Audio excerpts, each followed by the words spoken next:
Good morning, class. Today, the class covers Chapter 10 of the textbook. The topic is the political economy of trade policy.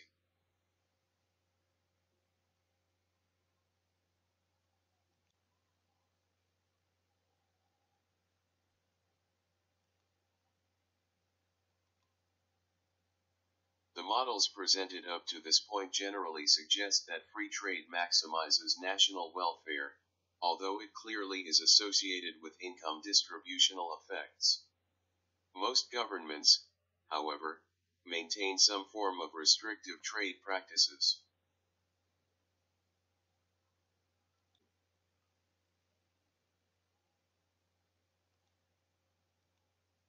This chapter investigates reasons for this. One set of reasons concerns circumstances under which restrictive trade practices increase national welfare. Another set of reasons concerns the manner in which the interests of different groups are weighed by governments.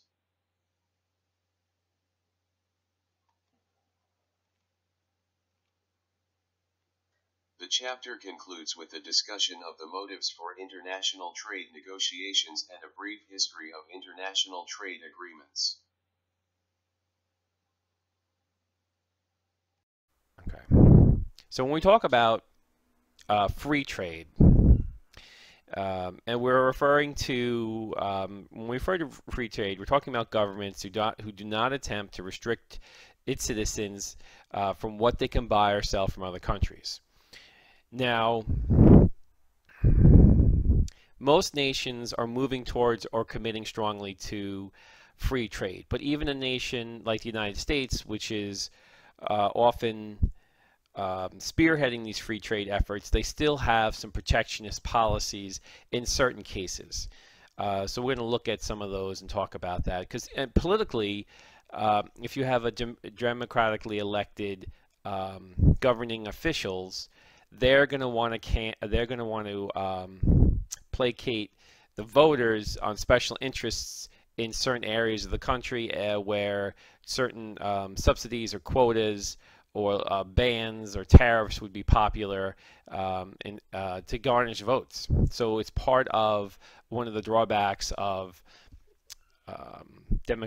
people who have to earn votes, is that they sometimes have to do things that aren't long-term in the nation's best interest.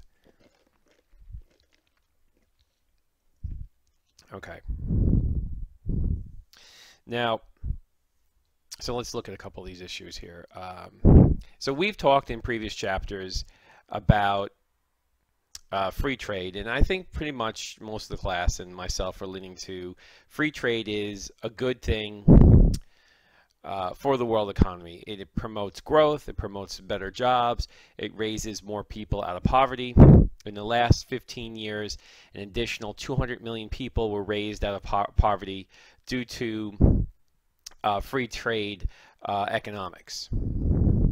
Now, we also talked about some of the downsides of free trade, which is, the ever-expanding amount of trade puts a strain on the world's resources, increases the global pollution, and can lead to some painful shifts in jobs and replacements of jobs as companies and manufacturing and service jobs move to the areas of the world where they're most effective.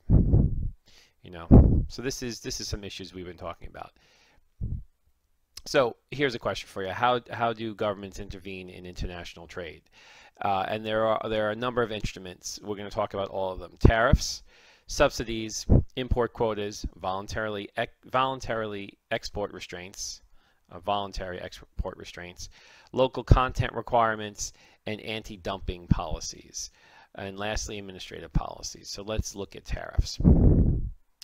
What is a tariff? Well, it's basically a tax, and it's tax levied on imports that raise the cost of the imported product into the domestic territory. So, for example, if your country makes brooms and it takes $10 to make a broom, and you sell them for $20, and yet another imports of foreign brooms are coming in at a cost of $2 and they're selling for $5, it's going to put your domestic broom manufacturer out of business. So there'll be pressure to raise a tariff of, say, $15 on imported brooms. So now the imported brooms will sell at the same price as the domestic brooms. And that would be, a basic specific tariff that would tax a particular item for the benefit of the local production. Now consumers lose out because now consumers are having to pay a higher price for brooms than they would have if there wasn't any tariffs.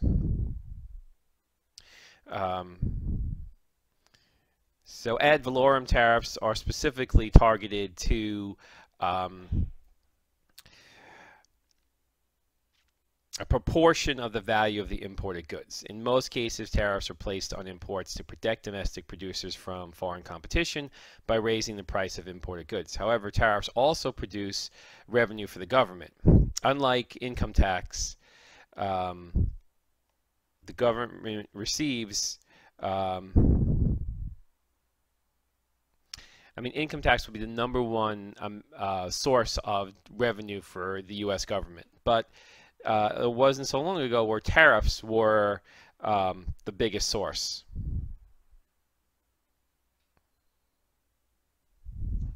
Of income. But now, they've significantly reduced the amount of tariffs that they levy against imports, and with the amount of free trade agreements, the tax revenue from tariffs has declined significantly, but there still exist in some specific cases are still there today. So why are they imposing these tariffs? In some cases, in some countries, if they don't have a large income tax, they may want to use the tariffs to increase government revenue. Specifically, most countries do it to protect domestic production. And they do, all right, that's all I'm going to say about that. Let's move on to subsidies. Okay, so this has been in the news a lot lately. Now, a subsidy is basically a government giving money to domestic producer, and they take the form of, it could be grants, low interest loans, tax breaks.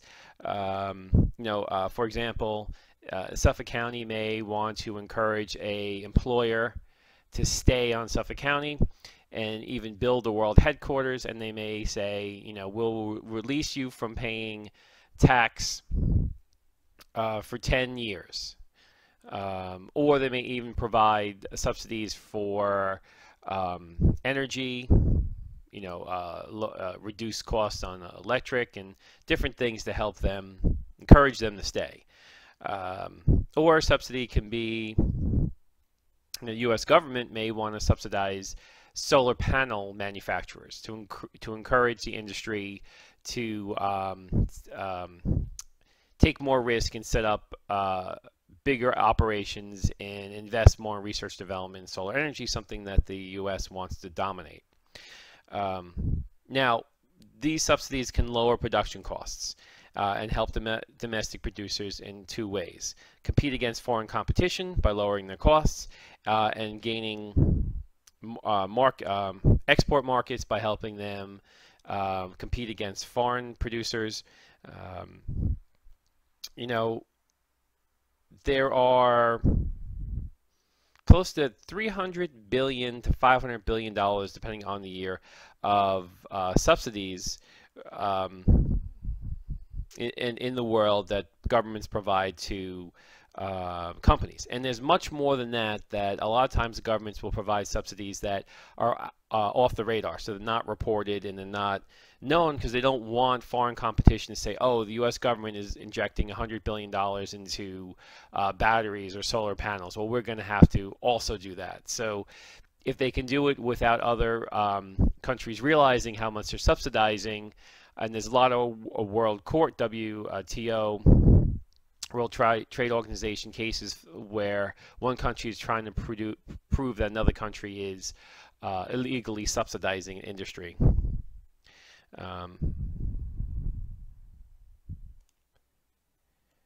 Now, recently, automobile manufacturers have received subsidies. If you look at GM and Chrysler, the U.S. government was involved in subsidizing them during the last Great Recession to prevent them from closing and laying off tons of workers. So in that case, we could see how that subsidy was a temporary one-time subsidy to get these companies back on their feet and move them forward. So subsidies are not necessarily a bad thing. They can really help level the playing field if a country is rather small and they want to really get into a market that it's not easy for them to compete against the size of economy compared to the United States or China. So government can assist. And it's fairly common. I think Boeing is one of the largest companies that received a fair amount of subsidies from the three countries, I think it's England, France, and Germany primarily, who formed to create and develop a aircraft manufacturer that can compete with Boeing.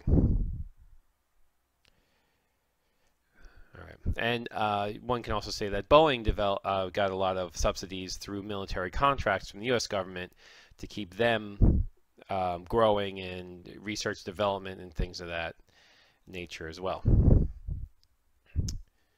right.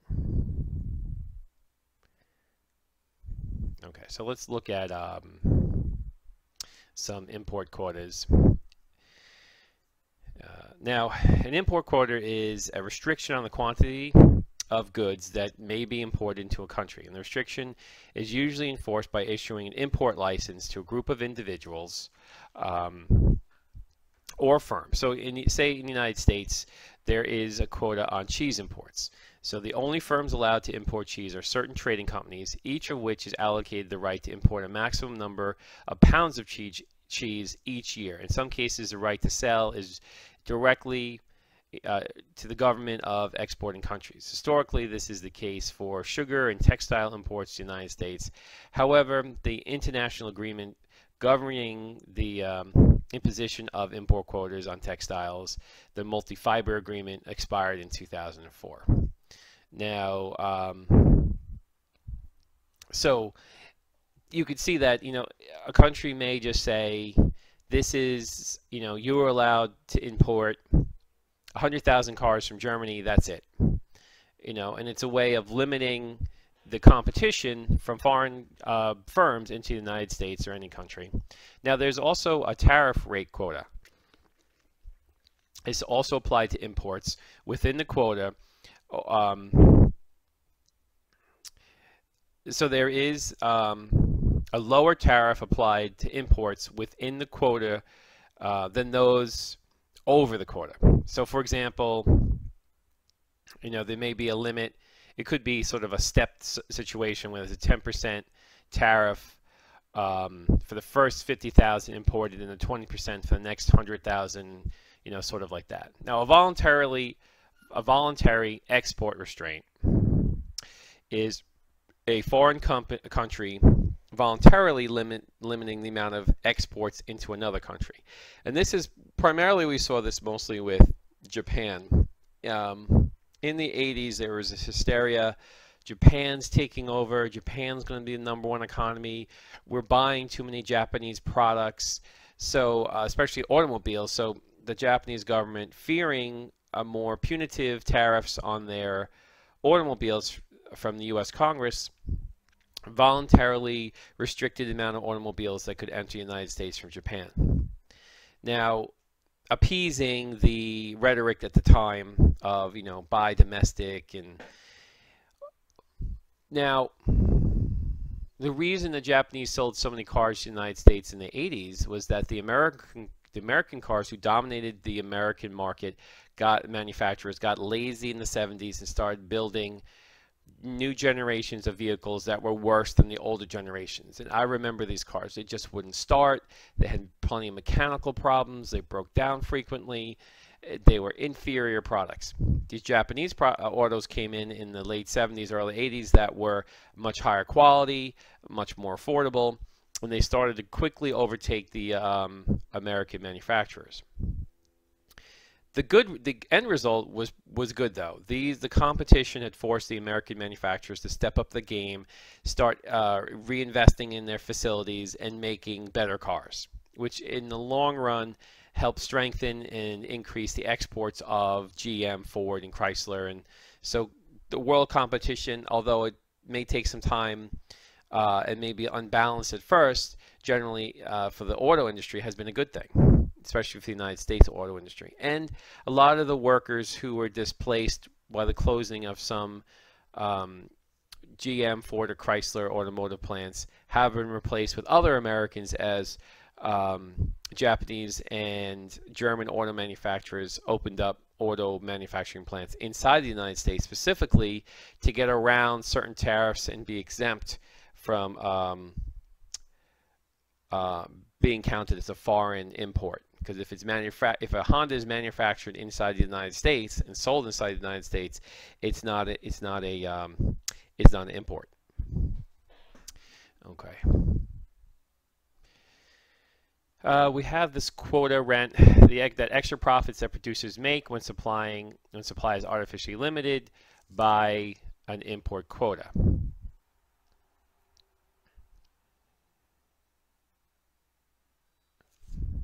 All right. Really, those are not common at all. So who benefits from import quotas and voluntary export restraints? And the answer is import quotas and voluntary export restraints benefit domestic producers by limiting the competition and raising the prices of the imported goods, so domestic producers could either raise their prices or take advantage of the price differential and sell more cars.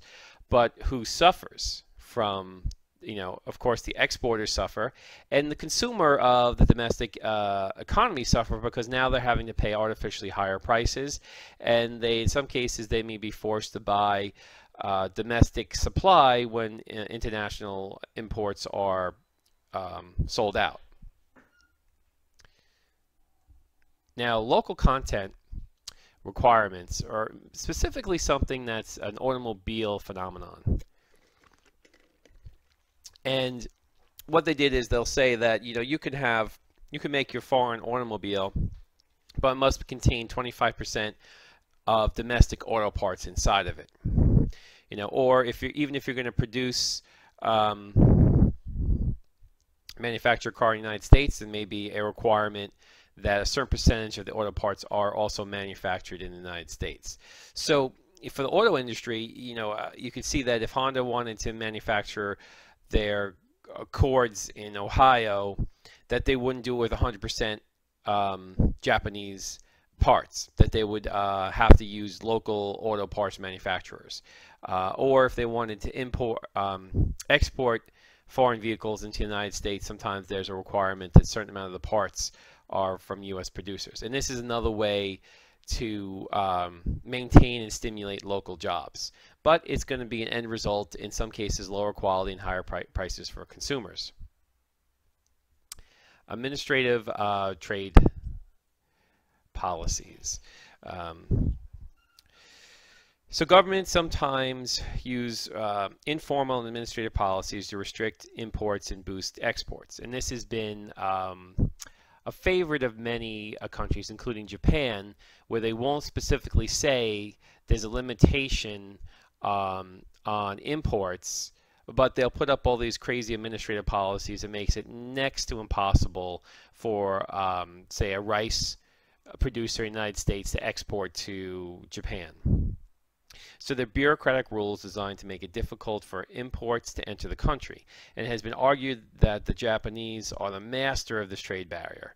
And in recent decades, Japan's formal tariff and non-tariff barriers have been among the lowest in the world. However, because the country's informal administrative barriers to imports are so comprehensive and so effective, they don't need to have stated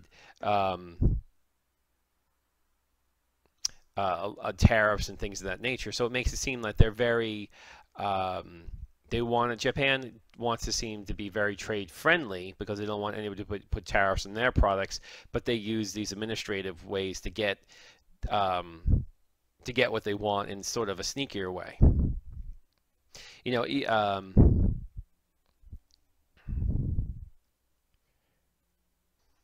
so you can see that these administrative trade policies are a way to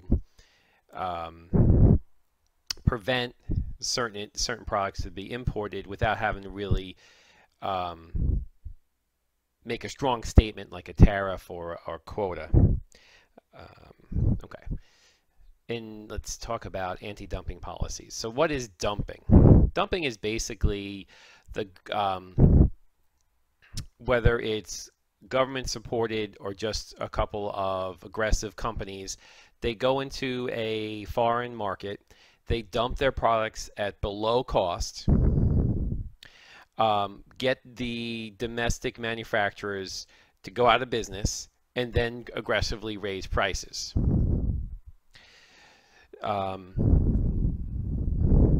So it's a pretty sneaky thing to do, and it's very, it happens more often than you think. I remember there was a case where I think it was a Korean company was dumping, of all things, photo albums, which aren't relevant today anymore because we don't use photo albums. And some of you may remember these when we had our photos printed at the local pharmacy or whatnot. We would take our photographs and put them in a book and stick them onto these pages, and we'd have our photo albums.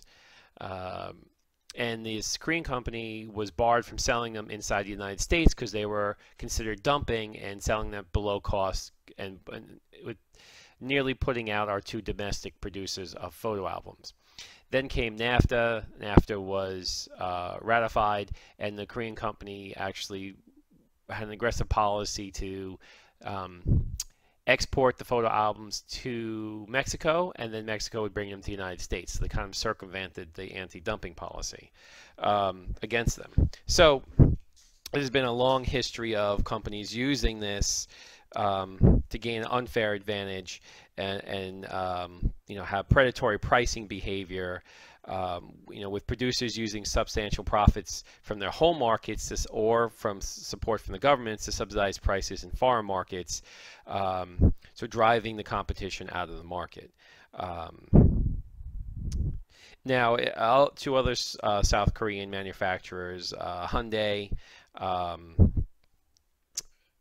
and Semicon, LG, which you may know it by, were accused of dramatically reducing the cost of memory chips, sometimes called DRAM, in the U.S. below the cost of production. And this action occurred in the middle of a worldwide glut of computer making capacity, and it was alleged that these firms were trying to unload their excessive production in the United States, and they would figure that they could dump them here since they produced them anyway and help drive out domestic producers, and then the supply and demand would balance the way that prices would increase and they would have no competition.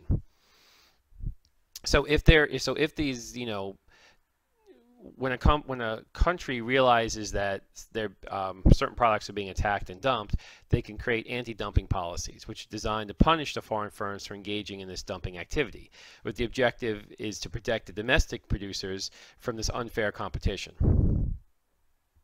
And a lot of times, many of these dumping targets are companies in the U.S. All right. I know that I was actually reading an article about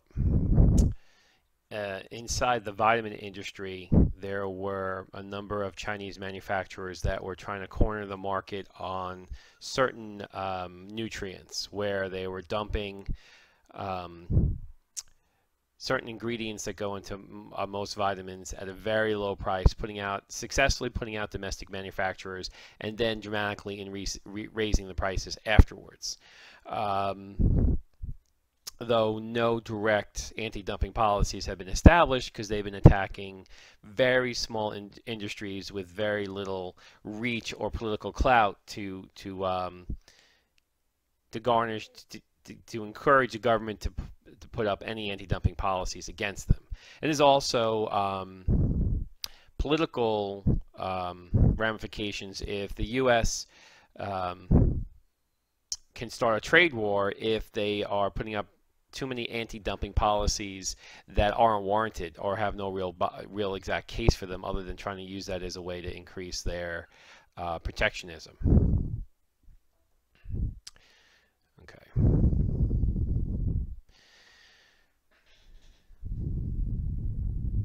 Now, a lot of times, if they believe that a firm is dumping, they can file a complaint with the government, and the government, if they find merit in it, they can impose duties or tariffs on the company that's dumping. And there's been from memory chips to tires to textiles to many different industries at one time or another, anti-dumping policies have been enacted.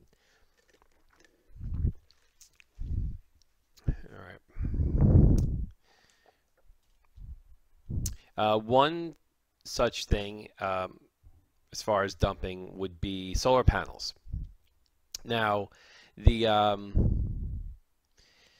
Chinese have invested a huge amount of money in their capacity to manufacture solar panels, which is good. But there has been complaints that their solar panels are too cheap, and it's put a lot of European manufacturers of solar panels, especially in Germany, at risk. And it called for some anti-dumping legislation. And there's also been some talk of that in the U.S. as well, as many of the U.S. manufacturers, who some of them have been subsidized by the U.S. government, have failed in face of the Chinese competition. As far as I'm concerned,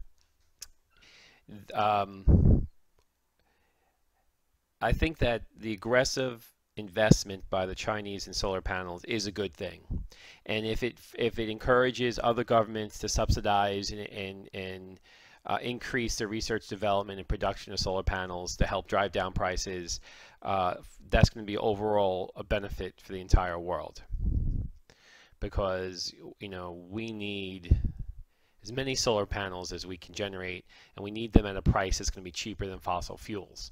And I think solar is really going to be the one way that we can get out of this global climate disaster the quickest. So I'm in favor. If the Chinese government wants to spend billions subsidizing and encouraging a solar panel market, I am all for it.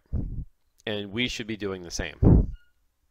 So the Europeans shouldn't be, fighting the Chinese on this. They should be stepping up to the competition and supporting the domestic economies rather than trying to fight the imports of Chinese solar panels. I think that would be, but governments do need to intervene in trade. Will intervene in trade because, number one, political arguments. They want to protect their local interests and garnish votes and see that they're doing something positive for the home economy, and they want to build the overall wealth of their nation. But if they get too protectionist, then it's going to decrease world trade and have a negative impact. So there is trade intervention or government intervention in trade. In some cases, in some specific cases, can be good, but overall, if it's going to limit the amount of free trade, not good. And as far as the political arguments, the number one political argument is jobs. We have to save our jobs, and we don't want the jobs to disappear, because that is where the government receives a lot of money in income tax and a lot of support. Working people who make decent money are very happy citizens, and they don't want that. There's also national security to protect industries that are important for national security. In fact, during World War II, diamonds were very much a national priority because they're used in manufacturing, and diamonds are sometimes the only thing that can cut other substances because they're so hard. And the U.S. government, seeing a threat of being cut off from their importation of diamonds, developed a process to manufacture diamonds artificially. So the U.S. government actually funded and developed a procedure where they can make artificial diamonds that can be used in industry. Not good for wedding rings and such because they have a lot of impurities in them, but good enough for the defense industry and their production of weapons in time of war. So example of national security. Now, retaliation, when governments take or threaten to take specific actions, other countries may remove trade barriers. So, there could be this political stammering where we're going to threaten you, you threaten us, and they back and forth to try to get the ultimate goal of removing certain barriers. So the mere threat, and the U.S. is very influential in this part because our market is the largest market. So if we say, listen, if you don't do this, we're going to bar your exports into our country, they have a lot of sway. So sometimes it's a posturing that can help by threatening the retaliation. And for protecting consumers for unsafe products. Sometimes it's not about saving jobs or industries. Sometimes it's just that these foreign imports are dangerous. They have lead paint. They have toxic chemicals. U.S. itself has been a victim of this. European Union have protective consumer laws on agricultural goods that are GMO, genetically modified organisms, like our corn and our wheat and our soybeans. A lot of them are genetically modified by Monsanto to resist drought, resist bugs, and grow faster, and sort of what they call frankenfoods. So we can't sell certain crops overseas because of the protection to protect consumers from these dangerous genetically modified organisms. So that's something that one area where we're very vulnerable because the U.S. has been the leader in developing these what they call frankenfoods, which you most likely eat every day. For example, I read an article about how they took some genetic from a spider, a gene from a spider, and put it into a tomato, and the tomato can now produce a pesticide inside the tomato, produces its own pesticide to keep bugs off of it, which to me is kind of gross because now I'm eating a tomato with pesticide already growing inside of it. I don't want that in my body. But these are things that when it comes to health concerns, other countries are a little bit more cautious than the U.S. has been. And there's been instances where specific corn that's genetically altered that should only be used to feed livestock got into our domestic supply. And I think it wound up in Taco Bell taco corn shells or some stuff like that. I mean, there's a lot of crazy stories with this. Okay. Furthering government objectives like increasing, wanting to build strong relationships with certain countries, so they're going to give them, better status and accept more of their products. If we want to punish certain states like North Korea or Cuba or Iran, we can punish them by putting some trade restriction policies or even sanctions. All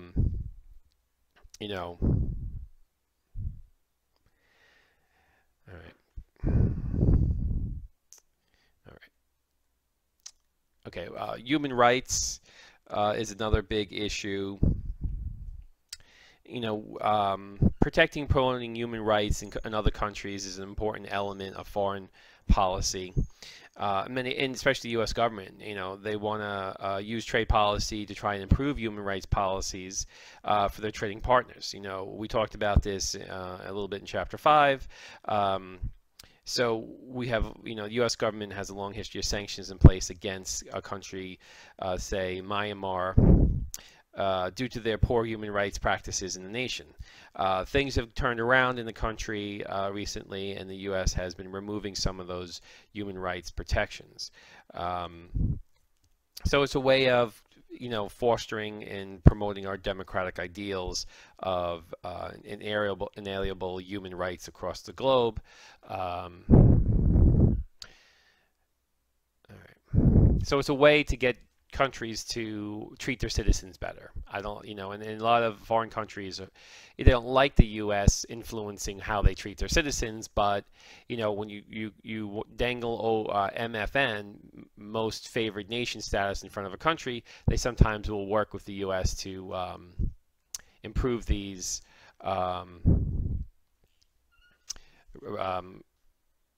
human rights privileges. Okay, moving on. Arguments for intervention. You have an infant industry like solar power that the government wants to to make stronger and wants to have a domestic industry in certain manufacturing, new manufacturing of certain products. You want to get a toehold, such as you want to get, such in this country, you want to get solar panels and advanced batteries to be a big industry, because we know those are going to be big sellers in the future. So governments want to protect these industries from international competition that may be stronger until they're strong enough to stand on their own. So this is allowable, but the argument has been,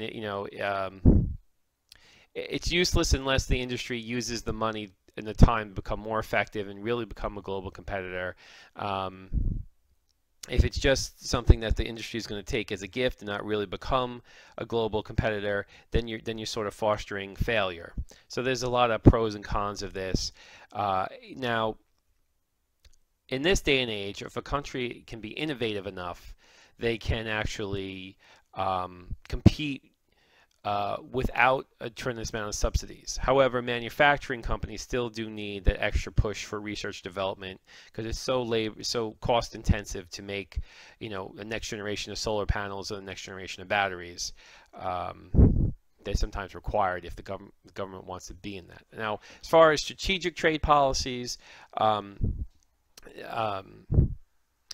this could have two sides to it. The first is the argument that appropriate actions, a government can help raise national income if it can somehow ensure that the firms that gain first mover advantage in industry are domestic rather than foreign enterprises. According to strategic trade policy argument, a government should use subsidies to support promising firms that are active in newly emerging industries. And specifically in the area of research, development, and innovation.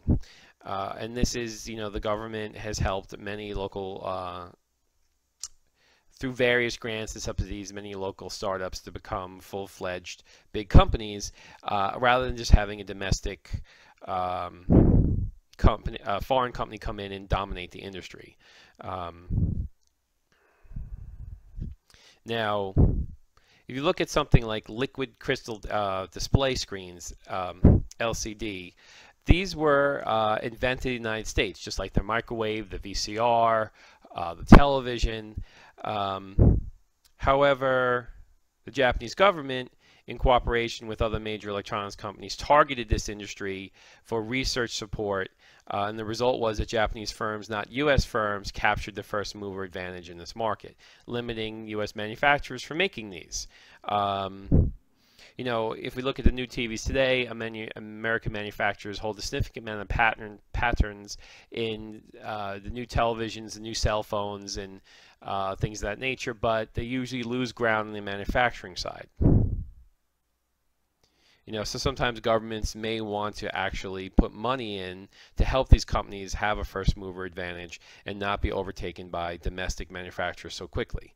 Sometimes this works, sometimes this doesn't work, but you could see the motivation for it. Okay, so let's look at the case for free trade again. So the new trade theorists that we talked about last chapter believe that government intervention in international trade is justified. And some new trade theories believe that while strategic trade theory is appealing in theory, it may not be workable in practice. And there's been plenty of success and failures on both sides of this area. So there are a couple situations where trade restrictions are inappropriate. One, of course, is retaliation that could set up a trade war. So if countries are punishing each other and retaliating, you put these levies and tariffs against this product in our country, so we're going to not buy any Boeing aircrafts, and we're going to restrict that, so we're going to buy all our aircrafts from Airbus. And so countries can get petty, and this tit-for-tat type of trade war is really not a good situation. Also, domestic policies. Governments do not always act in national interest when they intervene in the economy. So politically important interest groups can influence them, especially in the United States, where we have lobbyists. Also, the European Union, support for a common agricultural policy, or CAP as they call it, which arose because of political power of France and German farmers. CAP benefits inefficient farmers and the politicians who rely on the farm vote, but not consumers in the European Union, who end up paying more for food. So these things can backfire, and that's why a lot of people come to the U.S. and they're amazed at how cheap the food prices are here on certain items.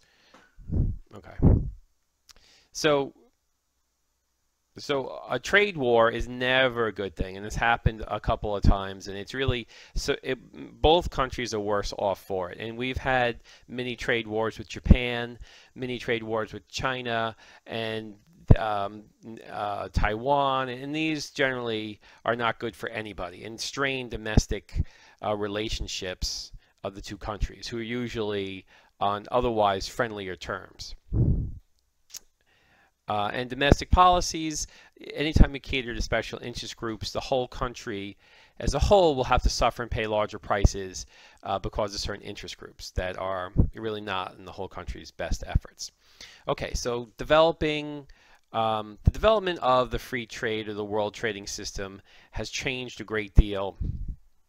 There's a great video out called Commanding Heights that talk a lot about this, and I think I'm going to try to put a link up if I can find it on YouTube. But we had this GATT, General Agreement on Tariffs and Trade, which was sort of the first framework after World War II to govern world trade. And this has since transformed into the World Trade Organization, which you may have known because the World Trade Organization gets a lot of negative press from protesters. Now, up until and before the Great Depression, most countries had a lot of protectionism on their industries, and including the U.S. And this was blamed in part for creating the Great Depression and making it worse. As everybody started trying to protect the domestic industries, world trade fell greatly because of this. Now, and World War II, sort of a direct result of poor economic times. Now, in the period of 47 to 79, GATT membership grew significantly, tariffs were reduced, and regulations were enforced and monitored, in creating a much more friendly world trade environment, and world trade skyrocketed. From 1980 to 1993, there was some strain due to Japan's. Anytime a country becomes very successful, like Japan in the 80s, the U.S. gets jealous, or China today, the U.S. gets jealous, and their people get angered, and we feel like we should always be number one. And a lot of trade restrictions are politically supported and can kind of put limits on the growth of world trade as more tariffs and anti-dumping legislation starts moving through the system. So we had a slowing period in the 80s because of this, but then an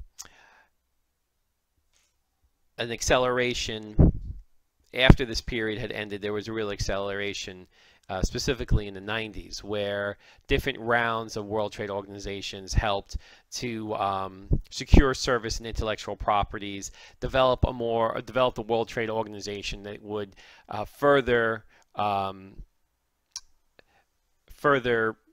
encourage world trade and discourage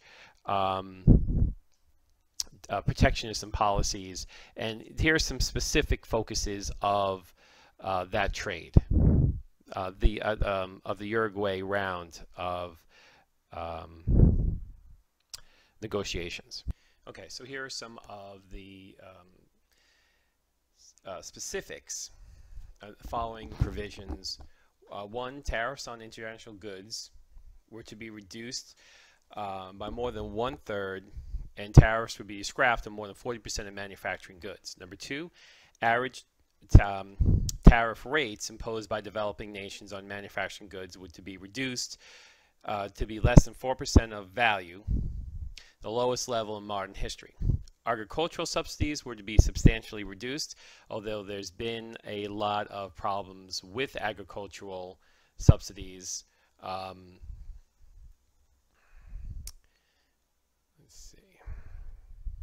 specifically um, the BRIC countries, Brazil, India, China, Russia. This has really been a stumbling block for a lot of the world trade rounds, has been agricultural subsidies. But anyway, for GATT, fair trade and market access rules were to be extended to cover a wider range of services. GATT rules were to be extended to provide enhanced protection for patents, copyrights, and trademarks, something very important to the U.S. 6, barriers on trade and textiles would be significantly reduced over 10 years. And 7, the World Trade Organization would be created to implement the GATT agreement. So this was a very important, this Uruguay round was a very important round in '86 and set the stage for the World Trade Organization to be a force for expanding world trade. And most countries have adopted these recommendations by the World Trade Organizations and brokered reform in global telecommunications, financial service industry, and things of that nature. You may remember in 1999 there was a big meeting in Seattle, which was plagued with protests and popular opinion about how too aggressive world trade was bad for citizens of the world due to abuses of, human rights and things of that nature. Now, the World Trade Organization is most focused on currently establishing and looking at anti-dumping policies. Protectionism of agricultural product, protecting intellectual properties, market access for non-agricultural goods and services. There was a new round in Doha. They started picking locations around the world that weren't so common and would be hard to protest after Seattle. But in this round, the Doha round, which wasn't successfully completed, they were focused on cutting tariffs, phasing out subsidies for agricultural products, and that was the real failing of this Doha round, reducing barriers to cross-border investment, and limiting the use of anti-dumping laws. Now, as far as managers are concerned, if you want to work in a company that's going to be involved in exporting to other countries, you're going to have, to deal with these trade barriers, develop a strategy to get your products into the foreign markets and work within the free trade system to hopefully navigate all these trade barriers. So if you're a manager of any international departments or products, you're going to really come across these protectionisms, and the way that your company skillfully navigates these can mean the difference between a profitable, successful business and one that is going to be strained and possibly shut down. So it's a huge issue for today's global managers. As far as trade barriers, they're going to definitely, depending on the industry you're in, they're going to can really potentially limit your amount of sales. Now, these trade barriers, as far as a company is concerned, is going to raise your cost of exporting. It could limit the amount of products you can export. You may have to have strategies like the Japanese and German auto manufacturers to relocate production inside of countries to meet local content regulations or circumvent quota limits, and develop an overall strategy that's going to keep abreast of the latest trade legislations and trade environments in countries to prevent any real consequences to your company. So bigger companies will have to lobby and work to prevent protectionism and prevent governments of other countries from limiting them. So it's something going to be a sort of political wrangling, and a lot of money will have to be spent lobbying to make sure that your company isn't shut out of certain markets. Sometimes this can backfire if you're too successful, and they can get an impression that you're controlling the government's political process and bribing and using money to get your way.